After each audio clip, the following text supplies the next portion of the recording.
Hello మావా చెప్పరా ఏంటి అలవారు ఫోన్ చేస్తావు? కాంపిటీషన్ మీ తాతగాని చచ్చిపోయాడా ఏంటి?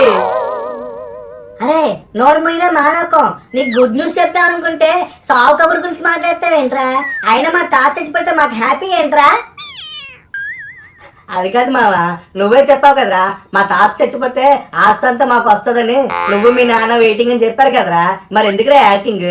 చెప్ప నిజం. అరే ఈ మ్యాటర్ ఎక్కడితో వదిలే, ఎందుకులే. అరే మామ, మన ఎగ్జామ్స్ క్యాన్సిల్ అయిపోయారా, మనం అందరం పాస్ అయిపోయాం. ఒకవేళ ఎగ్జామ్స్ రాసి ఉంటే గ్యారంటీగా మన ఇద్దరం ఫెయిల్ అయిపోయేవాళ్ళం కదా. అరే పొద్దున్నే ఏట్రా నాకు ఈ టార్చర్? ఇది ఎప్పుడో పాత న్యూస్ రా బాబు. ఏ పాత పేపర్ చదివారా ఉదయం లేచి పిసినారు చదవా? ఓని అమ్మ, పేనాస్థానం గురించి నువ్వు చెప్తున్నావా? ఒరే పేనాస్థానం పుట్టిందే మీ ఇంట్లో కదరా బాబు. పోనీలే, ఏదైనా మనకి మంచి జరిగింది కదా, ఈ విషయాన్ని మనం సెలబ్రేట్ చేసుకోవాలరా సాయంత్రం.